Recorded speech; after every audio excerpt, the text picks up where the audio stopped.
Bonjour, bienvenue à chacun pour ce temps de culte. Réjouissons-nous car Dieu n'est pas inconnu, dominateur, éternel indifférent au monde qu'il a créé.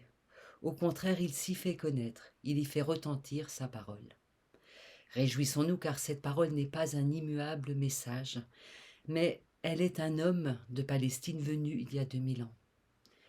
Réjouissons-nous car cet homme n'est pas un pieux souvenir à embaumer et à vénérer. Il est mort et ressuscité et aujourd'hui il est vivant. Nous lisons aujourd'hui dans l'Évangile selon Jean au chapitre 8. Chacun retourna chez soi et Jésus au mont des Oliviers. Mais dès l'aurore, il arriva de nouveau dans le temple, le peuple affluait vers lui et il s'assit pour enseigner.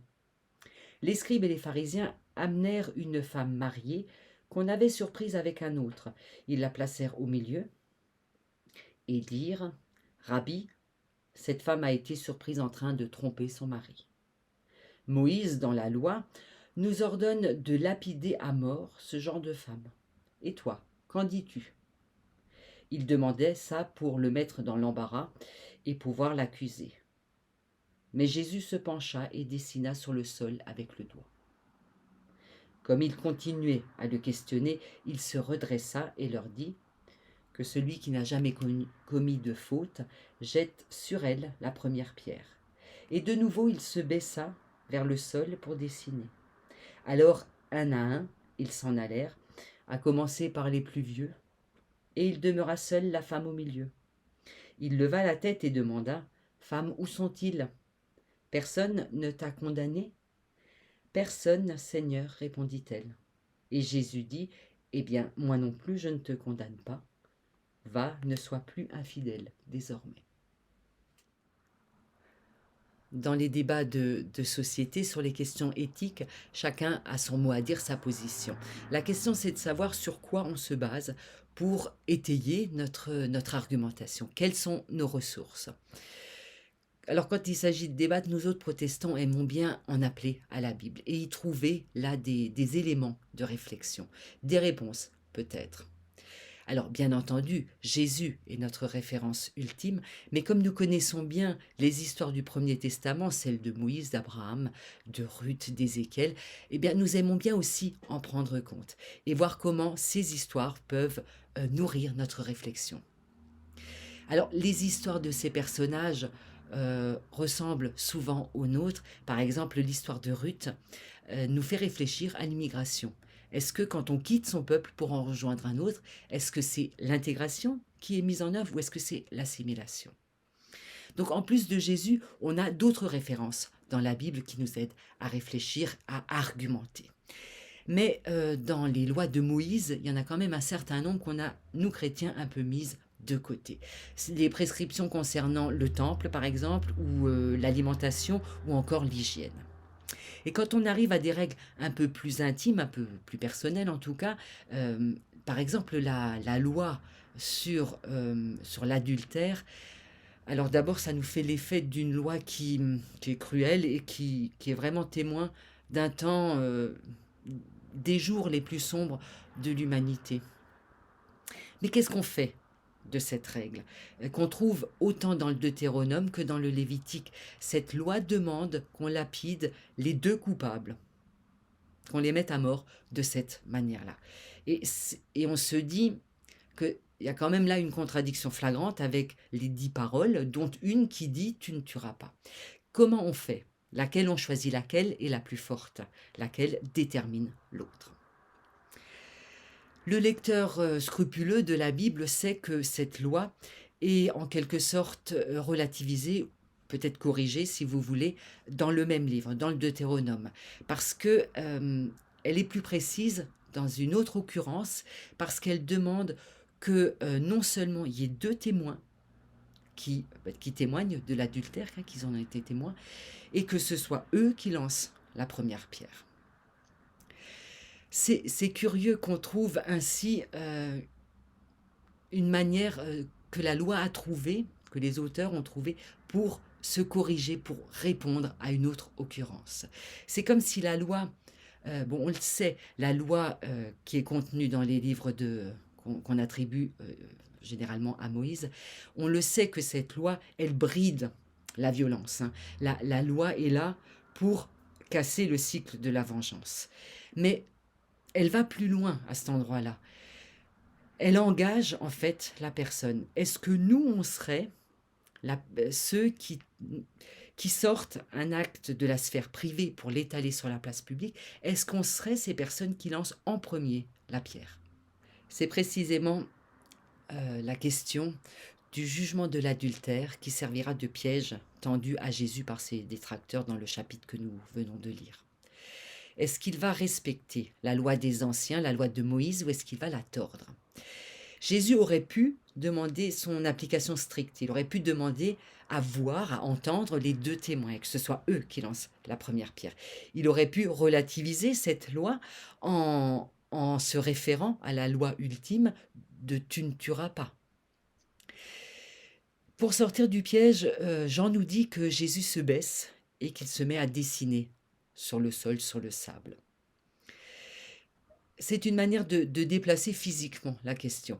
Les yeux de Jésus ne rencontreront pas les yeux de ses détracteurs, et il évite le défi et la provocation.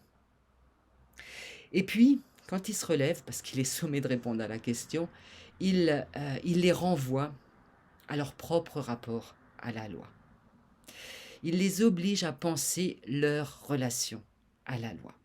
Si l'on veut être celui qui respecte scrupuleusement la loi, qui demande son application juste et entière, alors il faut déjà décliner l'application de cette loi à soi-même. On est les premiers récepteurs, en quelque sorte, de la loi, et Jésus rappelle cela ce jour-là. Chacun est donc ramené à sa conscience et à sa responsabilité. En réalité, Jean propose ici une prédication d'une autre parole de Jésus dans le Sermon sur la montagne à propos de la paille et de la poutre. Tu vois la paille qu'il y a dans l'œil de ton frère et tu ne vois pas la poutre qui est dans le tien. On a ici en quelque sorte une prédication de cette parole.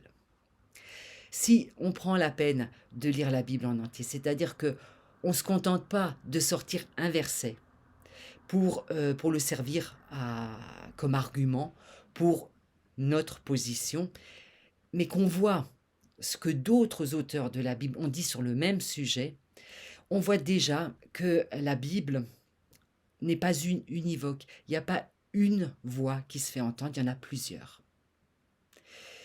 Plusieurs voix sont à distinguer et en fait, on voit que les règles évoluent. Il y a d'autres exemples dans la Bible qui rapportent cela, la modification d'une loi quand elle est adaptée à certaines circonstances, certaines situations.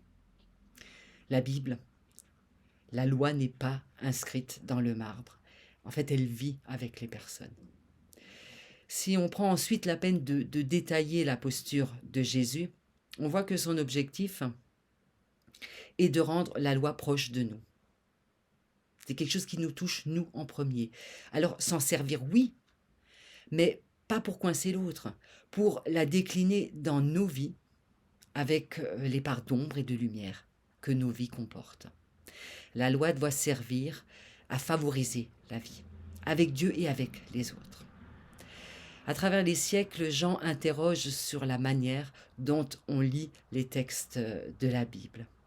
Est-ce qu'on considère qu'il y a là, que ce sont des recettes prêtes à l'emploi? Est-ce que les textes sont des justifications de nos positions? Ou est-ce que c'est une parole vivante à décliner dans les moindres aspects de nos vies? Est-ce que la Bible me fait vivre, moi, avec Dieu et avec les autres? Prions ensemble. Père, ta parole nous a redit ton amour pour ce monde. Nous te prions pour les responsables des nations qui rêvent de leur imposer silence. Nous te prions pour celles et ceux qui n'ont aucun pouvoir, pas même celui de faire entendre leur voix, et qui fuient devant la force des puissants. Nous te prions pour les riches qu'inquiète le cri des affamés. Nous te prions pour les affamés que révolte le gaspillage des riches. Nous te prions pour les chefs de guerre qui ne connaissent que les armes pour instaurer la paix. Nous te prions pour les artisans de paix qui ne parviennent pas à faire reculer la haine et la violence. Nous te prions pour les croyants, sans cesse guettés par le doute, et pour les incroyants que la soif de comprendre et la joie de vivre rapprochent mystérieusement de toi. Beaucoup de nos frères et de nos sœurs en Christ comptent aujourd'hui sur notre prière. Nous te les nommons dans le secret de nos cœurs. Nous nous reconnaissons en eux. Comme eux, nous avons besoin jour après jour de ta grâce. Avec eux, nous nous remettons entre tes mains et nous nous confions à ton amour manifesté en Jésus-Christ. Allez maintenant annoncer l'Évangile en parole et en acte. Ayez le souci de la justice, de l'amour et de la paix. Allez avec cette idée de rencontrer Jésus-Christ parmi les plus petits de nos frères et sœurs. Que la grâce de notre Seigneur Jésus-Christ, l'amour de Dieu le Père et la communion de l'Esprit Saint soient avec vous tous.